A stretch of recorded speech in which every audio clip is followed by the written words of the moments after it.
네, 여러분 반갑습니다. 저는 남기성 목사님과 춘천중앙교회에서 한 3년 반, 부교육자 사역을 같이 하고, 제가 먼저 2004년에 인도네시아 자카르타에 춘천중앙교회가 세운 널푸른 교회가 있습니다. 제가 그때 갔을 때는 한 4년 정도, 4년이 채 되지 않은 교회였습니다. 그래서 지금 이제 15년 정도 됐습니다. 2004년에 갔으니까 올해 2004년 6월 2일 날 제가 입국을 했는데 지금 이제 2018년 6월 28일인가요? 이렇게 됐으니까 이제 14년이 지났고 15년째 들어갑니다. 처음엔 시간이 참 안 가더라고요. 근데 이제 오래 있다 보니까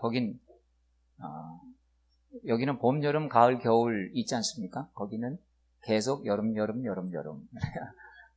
사계절이 여름만 있습니다.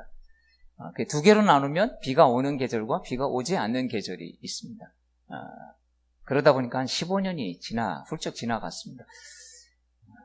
언제 제가 39에 담임을 갔었는데, 좀 나이 대충 추론하시겠죠? 그렇게 나이가 먹고, 머리는 더 빨리 샜습니다. 제 친구들이 저를 보면 굉장히 뿌듯해합니다. 옛날엔 제가 굉장히 더 젊어 보여서 저한테 질투를 많이 했는데 이젠 제가 훨씬 더 자기네들보다 늙어 보이니까 되게 이렇게 기쁜가 봐요. 그래서 나보다 네가 한 5살 더 많은 것 같다, 뭐 이런 뿌듯해하는, 그래서 이제 내가 남한테 뿌듯함을 주는 사람이구나, 그런 생각을 했어요.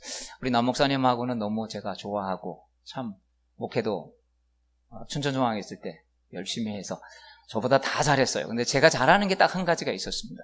찬양을 제가 잘했습니다. 다른 건 다 제가 남 목사님보다 못했는데 찬양을 제가 조금 더 잘했습니다. 저보다 잘하는 남 목사님을 좋아할 수가 없었습니다. 그래서 요만큼밖에 안 좋아했는데 나오니까 더 많이 좋아하게 됐습니다. 참 지금까지 우리 남 목사님 좋아하고 또 사랑하고 귀한 배울 수 있는 또 후배 목사님이기도 합니다. 그래서 가평까지 왔는데 그냥 갈 수가 없어서 우리 목사님께 미리 연락을 했더니 또 만나고 싶어서 왔다가 수요일이니까 또 거절하기도 그래서 준비하고 사모하는 마음으로 저도 왔습니다. 우리가 살다 보면 그리스도인이라고 하지만 사실 세상의 문화와 세상의 생각에 참 많이 영향받을 때가 더 많죠. 여러분은 영향을 주는 분이십니까? 영향을 받는 분이십니까?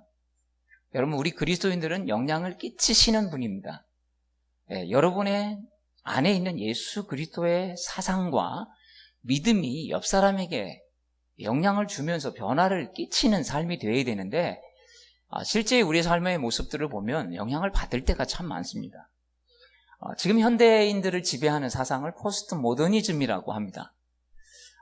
포스트 모더니즘, 즉 현대 이후의 어떤 사상, 뭐 이런 단어를 가지고 있는데 20-30년 전에는 옳다 그르다를 말할 수 없는 카오스 이론이라고 해서 그런 이론들이 저희를 사로잡고 있었습니다. 그러니까 어떤 게 옳은지 모르겠다. 어떻게 보면 혼돈의 시대 속에 살아갔다가 지금은 이 혼돈의 진리를 넘어서 이것도 진리고 이것도 진리지. 이제 절대적 진리가 없어져서 상대적 진리, 즉 이것도 진리일 수 있고 이것도 진리일 수 있다 라고 하는 그런 시대로 많이 바뀌었습니다.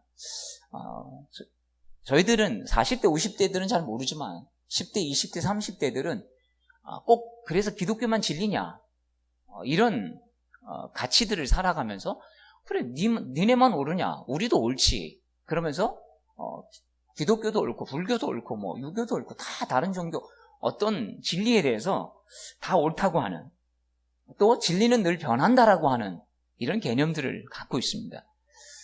진리는 변한다. 그럼 이게 우리 생각을 많이 오염시키는데 이게 왜 문제가 되느냐면, 여러분, 언제 바뀔지 모르는 진리를 누가 살려고 하겠습니까? 내가 오늘 법을 공부했는데 법이 내일 모레 바뀐다면 그 법을 왜 공부하겠습니까? 더 오히려 혼란만 가중시킬 뿐이죠. 지금 현대인들이 그렇게 살아가고 있다는 거죠. 절대적 진리가 없기 때문에 이것도 진리고 저것도 진리일 수 있어. 그러니까 받아들이긴 하지만 그걸 믿고 살려고 하지는 않는다는 거예요. 그러니까 절대적 신념, 절대적 믿음의 가치가 없다 보니까 둘 다 그냥 머리로는 생각하는데 그런 믿음으로 살아가려고 하지 않는다는 것입니다. 좋은 거라고는 생각을 하는데, 그래서 예수 믿는 거 좋은 거지, 교회 다니는 거 좋은 거지. 그런데 절에 다니는 건 뭐가 나빠, 이런 식으로 하다 보니까 저희가 정말 붙들어야 할 삶의 진리가 없어져 버리고 희미해져 버린다는 것입니다. 때로는 신앙을 개인적인 문제로 여깁니다. 내면의 문제로 국한시켜 버리죠. 그래서 그냥 예수 믿으면 마음이 좀 평안해지고, 그리고 좀 신앙을 통해서 우리에게 주시는 그런 은혜는 있어. 그런데 그것이 절대적이 아니라는 이런 생각을 가지고 많이 살아갑니다. 그러니까 개인의 문제지 어떤 사회 공동체의 문제, 이런 걸로 보지 않는다는 것입니다. 근데 사실 여러분, 우리가 예수 제대로 믿으면 여러분 가정이 바뀌는 거 여러분 아시지 않습니까? 사회가 바뀔 수 있는 그런 영향력들을 우리가 가지고 있다는 거예요. 근데 이런 걸 무시하다 보니까 그냥 가정에서도 일터에서도 나는 교회만 다니는 사람으로 이렇게 할 수가 있다는 것입니다. 이 인간이 얼마나 잔악한 존재인지 2차 세계대전 이후에 그것을 깨닫게 됩니다. 원래 그전에는 자유주의가 있어서 우리는 우리 힘으로 세상을 아름답게 만들 수 있다. 근데 전쟁이 1차 세계대전, 2차 세계대전 터지고 나서 보니까 얼마나 인간이 잔인한지를 보게 된 겁니다. 이제 우리 힘으로 안 되는구나. 그러다가 다시 요새는 이 세속화가 일어나면서 종교 아니라 철학이라도 우리는 우리 인간을 바꾸면서 잘 살게 만들 수 있다는 이런 사상들이 지금 노출되어 있는 것이죠. 그러니까 막 복잡하게 이런 것들이 다 엉켜 있습니다. 뿐만 아니라 기독교 이단 사상들이 또 우리 정통 교리들을 위협하고 있습니다. 구원파 문제들 있지 않습니까? 구원파. 여러분, 구원파가 왜 문제인지 아십니까? 구원파는 한번 구원받으면 아무리 죄를 지어도 죄에서 난 그 구원에서 멀어지지 않는다라고 생각을 합니다. 그러니까 회개도 없는 거죠. 그러니까 속고 사는 거죠. 여러분, 우리가 회개 없이 어떻게 돌이킴이 있겠습니까? 어떻게 십자가의 구속의 은혜가 그걸 통해서 내 삶을 바꾸지 않으면서 어떻게 죄를 안 지을 수가 있겠습니까? 그러니까 자기는 이미 구원받았기 때문에 회개 안 해도 천국 간다. 이런 것 때문에 신앙이 잘못되어지고 있는 것이죠. 그러니까 회개하지 않는 마음, 왜 그렇겠습니까? 불편하죠. 여러분, 어제 죄 짓고 왔는데 오늘 또 회개해야 되고, 또 좀 전까지 회개했는데 또 집에 가서 또 죄 짓고, 이러다 보면 이게 너무 불편한 거죠. 그러니까 이걸 안 하려고 그렇게 하는 거예요. 회개 안 해도 괜찮다. 참, 여러분, 이런 것들이 우리의 신앙을 상당히 왜곡시키고 있고, 또 주님 앞에 제대로 우리를 세우지 못하게 한다는 것입니다. 여러분, 우리가 이런 세상 가운데서 신앙생활을 하고 있다는 거예요. 우리가 이 현실을 알아야 됩니다. 그러니까 우리가 어떻게 해야 돼요? 여러분, 물고기가 살아있는 물고기는 소금에 절여지지 않습니다. 근데 물고기가 죽으면 소금에 절여져요. 바다에 있으면 절여집니다. 여러분, 배가 물 위에 떠 있지만 어떻게 돼요? 배에 물이 들어오면 그 배는 가라앉을 수밖에 없습니다. 물 위에 있지만 항상 떠 있어야 되는 거예요. 같이 물 속에 들어가 버리면 그 배는 못 쓰는 배가 되고 만다는 것입니다.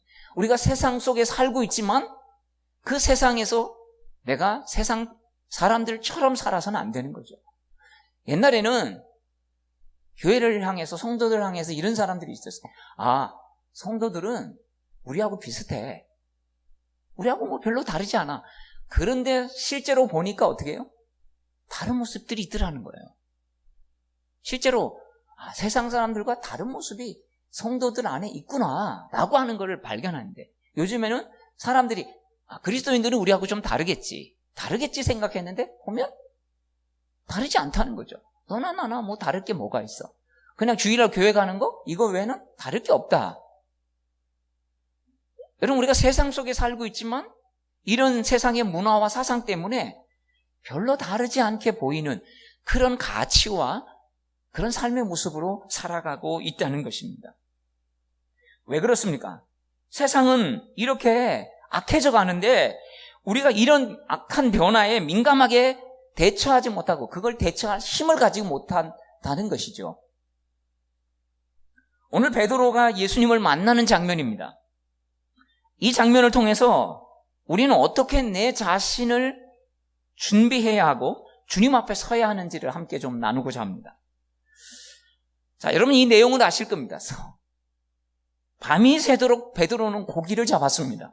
그런데 고기가 잡히지 않았다고 성경은 말씀합니다. 게을러서 그랬다면 게을렀으니까 너 내일부터는 좀 더 열심히 해봐. 그러면 될 건데 분명히 게으르지 않았습니다. 열심히 했습니다. 밤새도록 그물을 던졌지만 고기가 잡히지 않았어요. 한 번, 두 번, 세 번, 네 번 이렇게 해도 고기가 잡히지 않았지만 끊임없이 계속했어요. 여러분 열심히 해도 오늘날 문제는 우리 인생에도 이런 빈 그물이 올렸다 내렸다 한다는 거예요. 베드로는 할 수 없이 이제 낙심하고 피곤한 마음으로 그물을 정리하고 있었습니다. 네, 여러분 열심히 일해도 고기가 잡히면 조금 힘이 덜 들지 않습니까? 장사를 해도 장사가 잘 돼야 힘이 좀 덜 드는데 장사가 안 되는데 가만히 앉아서 파리만 쫓는데 왜 이렇게 힘든 겁니까? 인생이라는 게 그렇죠. 열매가 없으면 보람이 없으면 힘든 거예요. 여러분 우리 인생에도 아무리 열심히 해도 빈 그물만 올렸다 내렸다 하면 정말 힘들고 고달플 것입니다. 여러분 이런 인생 속에서 어떻게 베드로가 주님을 만나고 어떻게 변화를 가졌는지 오늘 성경은 우리에게 말씀해 주고 있다는 것입니다. 예수님께서 베드로에게 찾아오셨습니다. 그리고 나서 한 말씀 하셨죠. 깊은 데로 가서 그물을 던지라. 네, 여러분 우리는 이 성경을 그냥 깊은 데로 가서 그물을 던져라 이것만 갖고는 이 성경의 말씀의 정확한 의미를 이해할 수 없습니다. 그럼 베드로가 그 전에 깊은 데로 가서 안 던졌단 말입니까? 그럼 얕은 데만 가서 던졌겠습니까? 깊은 데로 가서 던졌다라는 거. 그래서 저희가 그냥 성경만을 내 마음대로 보면 안 돼요. 그래서 말씀 공부가 필요한 거예요. 이 시간에 여러분 나와서 말씀을 들어야 되는 거예요. 여기서 깊은 데라고 하는 것은 어떤 의미가 있냐면 너가 그동안 고기가 잘 잡힌다고 생각했던 그곳에만 그물을 던졌지 그게 아니라 네가 그동안 고기가 없다고 생각했던 그곳에 던져봐. 그런 의미를 가지고 있는 거예요. 네가 그동안 익숙하게 그물만 던졌던 그곳에 왜? 베드로는 이곳에서 고기를 잡는 경험이 많이 있었던 거예요. 그러니까 늘 나는 어떤 생각을 하냐면 나는 고기가 어디서 잘 잡히는지 알아. 베드로는 이런 생각을 가지고 있었던 거죠. 왜? 그렇게 하다 보니까 고기를 많이 잡은 거예요. 때론 실패할 때도 있지만 실패와 성공을 계속 거듭하면서 그 데이터를 머릿속에 가지고 있고 늘 이제는 고기가 잘 잡히는 곳에 그물을 던졌던 겁니다. 근데 예수님께서는 그날따라 너 네 힘으로 열심히 던져봤지만 밤새 던져봤지만 안 됐지. 내 말 한번 들어봐. 너가 그동안 안 잡힌다고 생각했던 그곳에 이젠 그물을 던져봐. 예수님께서 이걸 통해서 그렇게 말씀하시는 겁니다. 여러분, 자신의 생각한 환경, 자신에게 익숙한 환경, 여러분 우리가 그런 환경에 있으면 성장하지 않습니다. 발전하지 않습니다. 여러분 내가 정말 하나님 주신 은혜가 있는데 내 삶의 습관을 계속해서 거기에 두면 어떻게 하겠어요? 은혜 받았는데도 TV 보는 시간보다 성경 읽는 시간이 더 적다면 우린 계속 TV에게 여러분 은혜를 받고 그리고 거기에 영향을 받을 것입니다. 생각하는 시간은 무지 많은데 기도하는 시간이 요만큼 짧다면 여러분 우리는 그 생각이 나를 괴롭힐 때 우리는 나를 방어할 수 없다는 거죠. 다른 세상적인 책은 보고 만화책 보고 동영상 보고 영화 보고 영화는 뭐 1시간 반 2시간 2편 3편씩 보는데 성경은 제대로 읽지 않는다면 여러분 우리가 어디서 신앙적인 영향을 받을 수가 있겠습니까? 그러니까 은혜 받아도 그 은혜가 오래 머물러 있지 않는 거죠. 여러분, 이런 익숙한 데서 내가 그동안 살아왔던 이런 삶의 모습들에서 여러분 좀 바꾸지 않으면, 정말 신앙적인 도전과 이런 부분에서 바꾸지 않는다면 우리는 하나님의 은혜로 살아가기가 어려울 것입니다. 그러다 보면 우리 자녀들에게도 뭘 좋은 걸 줄 수가 있겠습니까? 전 15년 한 교회에서 목회를 하다 보니까 때로는 날씨가 덥고 그래서 지치고 또 나태해진 적도 있었습니다. 하나님은 또 가자마자 한 1년 되지 않아서 건축하게 하셔서 참 건축하느라고 많이 어려웠지만 하나님도 은혜를 주셔서 빚도 다 갚고 참 많은 선교하는 일들을 하게 됐는데, 한 몇 년 전에는 저희 교회 인도네시아 조폭들이 한 40명씩 왔습니다. 이제 와서 막 이런 사람들이 담배 피고 침 뱉고 이제 누구 찾아내라는 거죠. 저희 교인 중에 탕광하시는 분이 있었는데 아마 이분하고 같이 합작했던 어떤 분이 이제 이 탕광이 어려워지면서 문제가 생기자 그런 사람을 보내서 돈 주고 보내가지고 돈을 받아내려고 했던, 아마 한 100만 불 정도 투자를 한 것 같아요. 우리 돈으로 한 10억이라고 그냥 생각하시면 됩니다. 그러니까 한 10억 정도를 투자해서 몇 억, 한 1, 2억밖에 못 건진 것 같아요. 그러니까 거기에 연관된 사람 중에 저희 교인 분이 한 분 계셨는데 그 사람 찾아내라고 저에게 와서 협박을 하기 시작했습니다.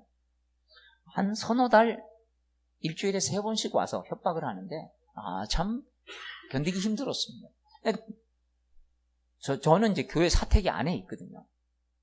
저희 부목사님들은 이제 아파트에서 살고, 근데 이제 저는 뭐 그게 편합니다만, 근데 교회 안에 있으니까 더 두려움이 많은 거죠. 교인들이나 다 5시 이후에 되면 아무도 없으니까 그때 쳐들어오고 막 이러면 힘들지 않습니까? 근데 참 그런 과정들을 통해서 하나님 기도하게 하시고 담대하게 하시고, 하여튼 저희가 돈을 10원도 주지 않았습니다. 줄 돈도 없지만. 그래서 하나님께서 그 일을 통해서 저희하고 상관없는 일이니까 물러가게 하신 것을 봅니다.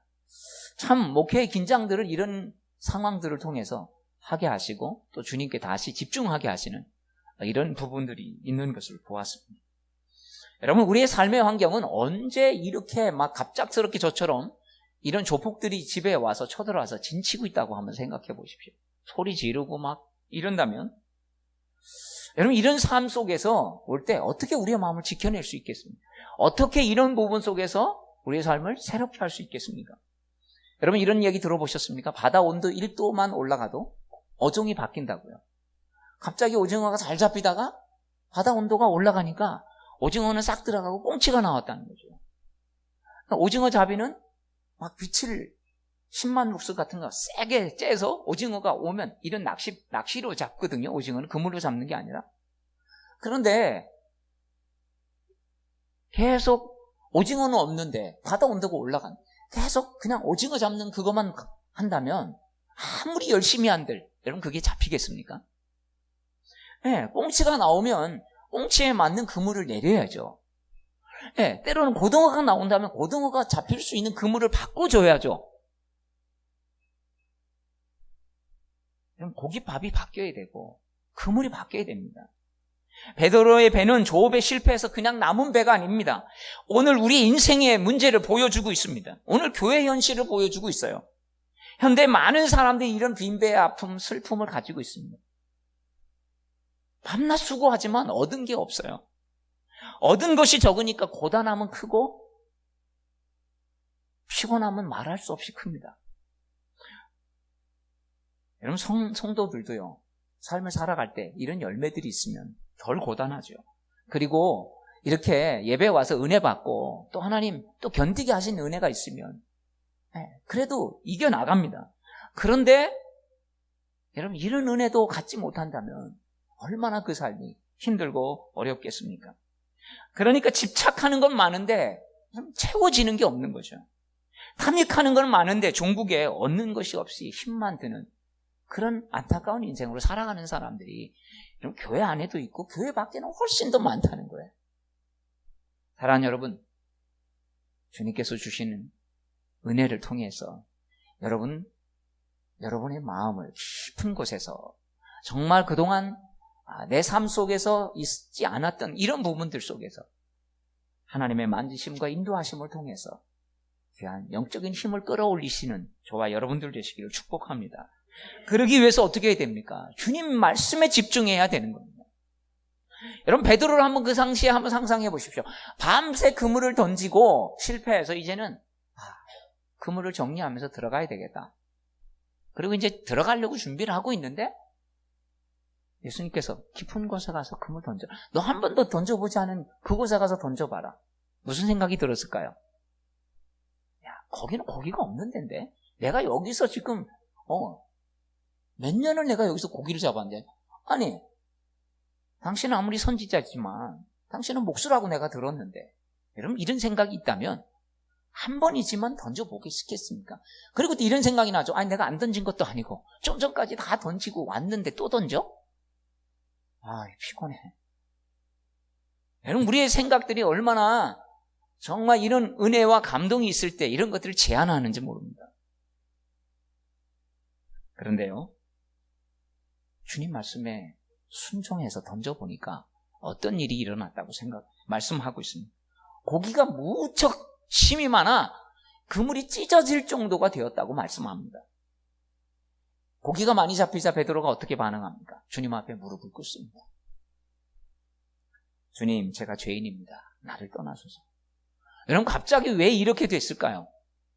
베드로가 무슨 갑자기 큰 죄를 진 겁니까? 아니잖아요. 여러분, 기독교에서 죄는 도둑질하고 사기치고 때리고 살인하고 거짓말하고 여러분 이런 거 아니에요. 이건 단지 죄의 결과일 뿐입니다. 열매일 뿐이에요. 진짜 죄가 뭔지 아십니까? 하나님 없이 내 중심적으로 살아가는 거예요.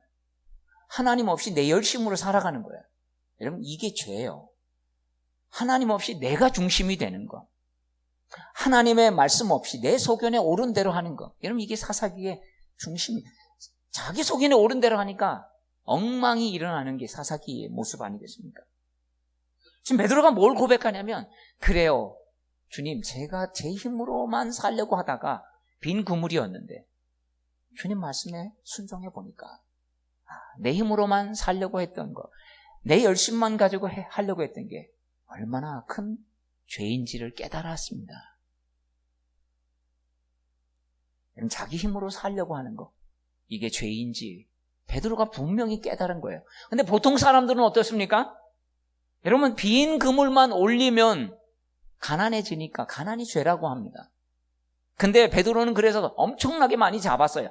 갑자기 많은 돈을 번 겁니다. 그럼 능력이죠. 근데 여기서 죄를 본 거예요. 세상 사람들은 잘 되는 거에서는 죄를 못 봅니다. 그게 능력이라고 생각하고 그게 자기 실력이고 하나님이 응답하셨다고 생각하죠.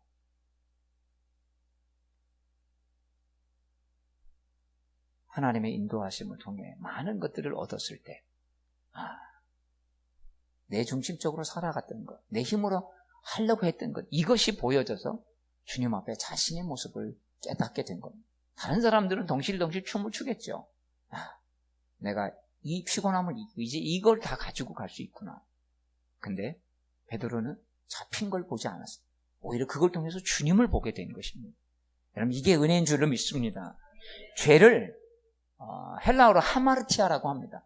아시죠? 관역을 맞춰야 되는데 관역이 벗어났다는 거예요. 이게 죄라는 거예요.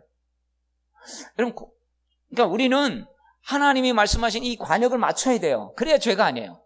근데 죄가 관역을 못 맞추고 벗어난 겁니다. 벗어났다는 거는 여러분, 실수해서 못 쏘는 것도 여러분 관역을 벗어나는 거죠. 근데 여러분, 관역을 벗어나는 건 실수해서 못 쏘는 것만 관역을 벗어날까요? 만약 제가 어떤 관역을 놓고 열심히 쏜다 그래도 쏠 수 있을까요? 저는 활을 많이 쏴보지 않았기 때문에 아무리 열심히 한다 그래도 못 쏩니다. 훈련이 되어져야 쏴요. 여러분, 우리가 실수해서 죄를 짓는 것도 있지만 내가 훈련하지 않아서, 하나님 앞에 나 자신을 세우지 않아서 죄 짓는 거 많아요. 알면서도 죄 짓잖아요. 알면서도 눈 딱 감고. 왜냐하면 그걸 이길 믿음과 용기가 훈련되지 않았기 때문이에요. 하나님이 이걸 통해서 실패를 통해서도 성공을 통해서도 하나님이 하신다는 게 안 믿어지니까 내가 이번만 이렇게 하면서 타협하는 거죠. 그걸 이길 훈련이 안 돼 있는 거죠. 제가 이제 가끔 팔굽혀펴기를 연습을 좀 하는데 어떨 때 한 몇십 개 합니다. 제가 한 90개까지 했었다가 100개를 채우지 못하고 중도 탈락을 했는데 어떨 때 이럴 때가 있었어요. 내가 오늘은 60개 안 쉬고 한번 해보겠다. 내가 이거 안 하면 내가 오늘 안 돼? 나 아무것도 안 하겠다. 58개까지 했는데요. 2개만 더 하면 되잖아요. 이 2개가 안 되는 거예요. 59개에서 몸을 아무리 내려가서 비틀고 끊고 내 의지를 아무리 발동시켜도 하나만 더 하면 되는데 안 되는 거예요. 여러분, 아무리 내가 결단하고 의지가 있어도요, 근육이 준비되어 있지 않으면 60개를 할 수가 없는 거예요. 여러분, 우리가 믿음의 근육이 없으면 믿음으로 살아낸 힘이 없는 거죠. 그냥 하루아침에 살아내는 게 아니에요.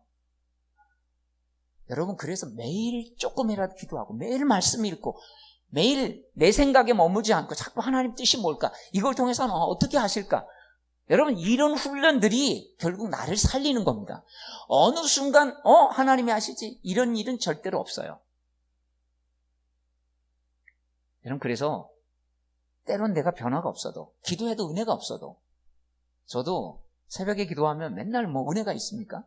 없어도 그 자리를 지키는데 어느 순간에 하나님 은혜 주실 확 때가 있어요. 그 때를 놓고 계속 그 자리를 지켜나가는 거죠. 여러분, 매일 먹는 밥 먹으면 내가 건강해지는 게 느껴집니까? 내가 이 밥 먹으면 막 힘이 불끈 쏟고 막 건강해지십니까? 못 느껴요. 매일 먹는 밥 가지고는 못 느낍니다.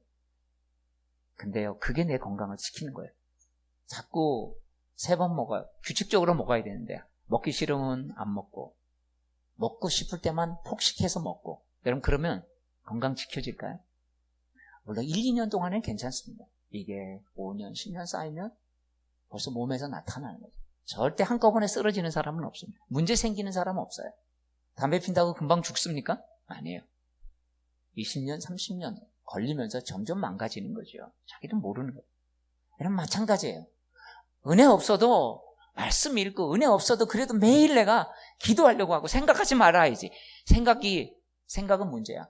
생각하지 말고 하나님께 기도해야 돼. 여러분, 이런 것들을 붙잡는 게 나를 살리는 길입니다. 이게 나를 훈련하는 길이에요. 나를 주님 앞에 세우는 거예요. 그러다 보면 죄를 이길 힘이 생긴다고요. 이게 없는데 어떻게 의지로만 가지고 그 화를 맞출 수가 있겠습니까? 의지만 가지고는 내가 관역을 맞출 수가 없어요. 우리는 때론 비겁해지기 때문이죠. 우리는 때론 너무 용기를 많이 잃어버릴 때가 있다는 것입니다. 예수님께서는 십자가의 승리를 이루기 전에 치열한 싸움을 이미 싸워서 승리하셨어요. 여러분, 십자가에서 승리한 게 아닙니다. 이미 겟세마네 동산에서 땀방울이 핏방울이 되도록 기도하시면서 거기서 승리가 일어났기 때문에 여러분, 십자가 위에서 승리가 있었던 거지 그게 없는데 어떻게 십자가에서 승리가 있겠습니까? 사실 우리는 순종하지 않을 때가 많습니다. 감동이 있어도 감동대로 살지 않아요. 자꾸 그래서 하나님의 주신 은혜의 열정들을 식혀버립니다. 하나님 말씀을 믿는다고 하면서 내 생각, 내 경험을 더 믿을 때가 많습니다. 그러니까 인생의 빈 그물만 올렸다 내렸다 하면서 뭐라고 말하느냐? 해도 안 돼. 열심히 해도 안 돼. 피곤해. 지쳐서. 도와주는 사람이 없어. 난 흙수저야. 부모 덕 본 게 없어서. 아유, 자식 복이 없는 내 인생. 이런 탓만 한다고요. 어떤 사람은 그래서 세상에 믿을 건 나밖에 없어. 이런 사람들이 있습니다. 여러분, 세상 사람이 아니고 믿는 사람들이 이렇게 말하는 사람들이 있습니다. 여러분, 사람은 누구나 믿음의 대상이 절대로 되지 못합니다. 나 자신을 믿고 있는데 내가 무너지면 그 사람은 완전히 다 무너지는 거예요. 그러나 내가 무너져도 내가 예수를 믿고 의지하면 예수님이 안 무너지시기 때문에 내가 무너져도 다시 일어날 기반이 되는 것이죠. 여러분, 나를 믿어서는 안 됩니다. 나는 철저한 이런 죄투성이고 나는 넘어질 수밖에 없는 연약한 존재예요. 그래서 어떻게 해야 합니까? 정말 하나님을 나를 믿으면 안 돼요. 하나님 믿는 거예요. 주님 앞에 그래서 나를 세우는 훈련을 하고 말씀으로 나를 다스리는 것. 그래야만 여러분, 보통 때는 잘 몰라도 어느 결정적인 순간이 오면 성령께서 우리에게 그 훈련한 것들을 생각나게 하시고 그때 우리에게 그걸 이길 힘을 주신다는 거죠. 가끔 제 아내하고 이런 얘기를 한 적이 있습니다. 여보, 우리가 만약에 인도네시아니까 얼마 전에 교회 2곳과 성당 1곳이 폭탄 테러로 인해서 교인들이 13명이 죽었습니다. 현직 교회. 그러니까 저희 교인들도 초신자들은 막 목사님 이거 어떻게 막 저희 부목사님한테 목사님 이거 지금 우리 교회 괜찮아요? 교회 가야 돼요? 말아야 돼요? 주일날 이런다는 거죠. 겁먹고. 그런 얘기를 나눴던 적이 있어요. 여보, 우리가 만약에 너 죽이면 너 예수 안 믿는다고 그러면 살려주고 아니면 죽을 테니까 빨리 얘기해. 이런다면 우리가 과연 그 순간에 순교할 수 있을까? 제 아내하고 그걸 나눈 적이 있습니다. 여러분 어떻게 생각하세요? 순교할 수 있을 거라고 생각하세요, 여러분은? 네요. 순교할 수 있다고 생각하는 사람 중에 순교 못하는 사람도 많을 거예요. 근데 순교할 수 없다고 생각했는데 막상 그때가 되면 순교할 수 있는 믿음이 생길 수가 있습니다. 어떤 차이인지 아세요? 내가 정말 말씀을 매일 묵상하고 기도하면서 내 자신을 하나님 앞에 세웠던 사람은 지금은 용기가 없어서 내가 순교할 수 있을까? 나 자신을 못 믿겠는데 그래도 여러분 그 당시에 그 순간에 가면 하나님이 어떤 마음으로 내 나를 붙잡아 주실지 모르기 때문이죠. 여러분 믿음이 있는 것 같은데 믿음 없는 사람들이 있고요. 믿음이 없는 것 같은데 그래도 끊임없이 기도하고 말씀을 의지하고 내 자신을 세워나가면 그 어려울 때 그 순간에 이길 힘을 주신다는 거예요. 왜? 성령께서 우리에게 생각나게 하신다고 말씀하고 있지 않습니까? 그때 그 순간에 그 문제를 이길 멸망의 길로 선택하지 않도록 여러분 순종할 수 있는 힘을 주신다는 거예요. 2차 세계대전에서 많은 전과를 올린 전차의 장군 롬멜이라고 하는 사람이 이런 말을 했습니다. 사령관이나 군대가 병사에게 해줄 수 있는 가장 큰 복지는 훈련이다. 아무리 잘해주는 거 소용없다. 군인들은 철저하게 훈련을 시켜야 결국 그게 생명과 직결되는 것이기 때문에 여러분 생명보다 더 귀한 게 어디 있겠습니까? 이기는 습관이라고 하는 책에서 저자는 이렇게 비슷한 말을 했는데요. 회사 상사가 직원에게 줄 수 있는 최대의 복지는 지독한 훈련이다. 직원을 성장시키고 능력 있게 만들어야 뭘 잘해주고 돈을 주고 휴가를 좀 주고 이러는 것보다 더 중요한 것은 이 사람이 진짜 큰 일을 할 수 있도록 철저하게 훈련시키는 것. 여러분 세상적으로도 이렇게 말하고 있지 않습니까? 하나님이 우리에게 줄 수 있는 가장 큰 선물이 뭔지 아세요? 믿음의 훈련이에요. 여러분 하나님 아버지는요 저와 여러분에게 편안함에 관심이 없으세요. 근데 우리는 막 하나님 힘들어요. 이거 좀 어떻게 해주세요. 근데 하나님 금방 들어주시나요? 그래서 우리의 문제를 싹 제거하고 편하게 해주세요? 아니죠. 때로는 하나님 내게 어려운 문제를 해결 안 해주시잖아요. 질질 끌으시죠. 나는 힘들어 죽겠는데. 왜냐하면 우리는 힘들다고 그래도 하나님은 그 어려움을 통해서 우리를 훈련하고 싶으셔서 훈련의 과정 속에 집어넣으시니까 하나님이 우리의 모습을 보면 안타까워하면서도 그냥 그 길을 가도록 훈련하시는 거예요. 왜? 훈련해야 결정적인 순간에 믿음으로 설 수 있기 때문이죠.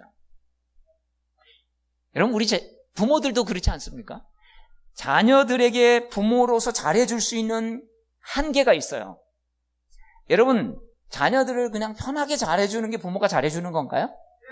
아니죠. 세상에서 부모의 도움이 없이도 유혹과 시련과 고난에서도 살아갈 수 있도록 도와주는 거. 여러분, 이게 부모가 자식에게 가장 잘해주는 거예요. 이게 가장 줄 수 있는 가장 큰 선물입니다. 그래서 우리 부모도 때로는 이런 거 있잖아요. 자녀들이 편안한 걸 별로 안 좋아해요. 예를 들면 이런 거죠. 애가 밤새 공부하는 모습을 보면 안타깝지만 코피 흘리면서도 공부하면 그래, 잘하고 있어 이러면서 그냥 넘어가요. 말로는 너 자, 뭐 피곤하지 이러지만 사실은 뿌듯하면서 공부 더 해주기를 원하잖아요. 저도 아이들과 이렇게 많이 떨어져 있는데 5년 지금 떨어져 있습니다. 이제 고등학교 졸업하면 저 이제 다 나가니까 가끔 아들하고 통화를 하면 너 어딨니? 그러면 아빠 도서관이요. 그러면 왜 이렇게 마음이 흐뭇하고 뜻 좋은지 모릅니다. 네, 자기 삶에 대해서 뭐 진짜 부모하고 멀리 떨어져서 저희가 감시할 수 없지만 자기 인생의 준비를 위해서 밤 11시고 12시고 도서관에 있고, 그래서 얘가 진짜 나 듣기 좋은 소리라고 이렇게 하나? 뭐 이런 생각을 할 때도 있는데, 같은 학교 다니는 저희 교인의 딸이 와서 채원이 오빠는 도서관에서 산다는 말을 들으니까 더 마음이 흐뭇했습니다. 여러분, 왜 그렇게 했습니까? 그렇게 염려가 되지만 그래도 자신의 인생을 준비하는 것. 물론 우리는요, 자식이 지식 성장에만 관심 가질 때가 참 많죠. 근데 부모님들이 하나님과 다른 것은 우리의 성숙보다 지식 성장에만 관심 갖는 그런 또 부모가 돼서는 안 되는 거죠. 하나님은 우리에게 그런 것보다 우리의 성장에 관심을 갖고 계신다는 거예요. 인생의 깊이를 볼 줄 아는 성숙에 하나님 관심을 갖고 계시니까 힘들어도 마음 아파하시면서도 우리를 지켜보면서 이기도록 격려하시는 거죠. 그래서 때로는 여러분, 고통 속에 있을 때도 주님이 옆에서 안타깝게 지켜보고 계시고, 왜? 그래, 잘했어, 잘해라. 그러면서 야, 조금만 더. 여러분, 우리에게 그걸 없애주지 아니하고 넘어가도록 도와주신다는 거예요. 왜? 그래야만 우리가 세상에서 어떤 압박과 힘이 올 때 죄짓지 않고 믿음으로 내 자신을 세울 수 있고, 내 자신을 세워야 가정을 세우고, 가정을 세워야 자녀들을 세울 수가 있고, 이런 걸 통해서 교회 공동체가 세워지고, 교회 공동체가 세워져야 여러분 이 마을에 있는, 주변에 있는 불신자들을 주의 은혜로 세워갈 수가 있기 때문이 아니겠습니까? 하나님 우리에게 맡겨주신 사명은 예수 그리스도의 죽음과 부활하심을 통해 하나님의 자녀가 되게 하시는 거예요. 여러분, 이 망가진 세상에서 나를 주님 앞에 세우는 훈련. 여러분, 우리는 보리떡 5개와 물고기 2마리와 같이 정말 보잘것없는 거예요. 그렇지만 우리가 주님 손에 들려지면요, 5,000명을 먹이고도 남을 수 있는, 주님 손에만 들려지면 보잘것없는 물고기 2마리, 보리떡 5개, 어린아이의 점심 간식밖에 되지 않는 이런 보잘것없는 인생처럼 보이는 우리들이 5,000명을 먹이고도 남을 수 있는 그런 인생이 될 수 있다는 사실, 성경은 보여주고 있습니다. 우리를 넘어뜨리려고 하는 수많은 군사로 쓰임받게 될 줄로 믿습니다. 여러분, 세상의 두려움과 유혹에서도 삼키려고 호시탐탐 지금도 삼킬 자를 찾는 사단으로부터 여러분 승리할 수 있는 힘을, 여러분 나를 쳐서 복종하느라 밤새 수고해서 잡은 것이 없지만 내 힘으로는 안 되는구나. 그래, 내가 한 번도 이제는 그렇게 살아보지 않을까. 주님, 제가 그런 영적 갈망을 가지고 주님 나아가겠습니다. 여러분, 이런 은혜가, 이런 결단이 저와 여러분에게 있게 되기를 축복합니다. 성도들을 성숙하게 하는 것, 이게 여러분 하나님이 가장 원하시는 꿈인 줄 아시죠? 강한 주의 군사로 여러분들을 세우시고 싶어 하시는 분이십니다. 그래서 우리에게 때를 따라 돕는 은혜를 주시는 것이죠. 그것을 통해서 여러분 시몬이 어떻게 됐습니까? 8절 이후에 보면 시몬이라는 이름이 시몬 베드로라는 이름으로 바뀝니다. 앞에는 시몬인데 뒤에는 시몬 베드로예요. 이제는 세상적인 시몬은 이름만 있고 베드로, 반석 같은 이런 삶의 모습 속에 살아가는 베드로의 변화된 모습들을 우리는 성경을 통해서 보게 됩니다. 여러분, 인간 암흑에서 하나님의 자녀 아무개로 아름다운 믿음이 성장하며 이 세상 속에서 어떤 시련과 또 때로는 인생의 빈 그물을 끌어올리면서 고달파하고 힘들어하고 낙심하게 하는 이런 상황 속에서도 내 자신을 쳐서 훈련함으로 하나님 앞에 아름답게 세워가는, 그래서 이 세상을 이기는 그런 주의 군사로 살아가는 저와 여러분들 되기를 축복합니다. 기도하겠습니다. 주님, 순종할 수 없는 상황에서 하나님의 말씀을 듣고 익숙하지 않은 내 경험과 내 생각, 내 자아를 다 내려놓고 주님 빈 그물을 다시 던졌던 시몬 베드로의 모습을 기억합니다. 주님, 내 생각에 맞는 것만 순종하지 않게 하시고 하나님, 그렇지 않은 것 가운데서도 순종함으로 도전받고 하나님, 이 세상 속에 빈 그물만 올렸다 내렸다 하는 서글픔 속에 살아가지 않도록 주여 저희들 도우시옵소서. 그래서 하나님, 내 열심과 내 계획만 가지고 살아가는 그저 자연인이 아니라 하나님, 내 열심과 내 계획만으로 될 수 없음을 믿음으로 고백하며 하나님 앞에 내 자신을 세워 훈련해서 이 세상의 유혹과 시련과 어려움을 이겨내는 하나님, 그런 믿음의 자녀로 살아가도록 도우시옵소서. 시몬으로 살아가지 않게 하시고 시몬 베드로의 모습으로 이름으로 살아가게 도우시옵소서. 교인으로 살아가지 않게 하여 주시고 하나님의 자녀로 살게 하시옵소서. 우리 주님 예수님의 이름으로 축복하며 기도합니다.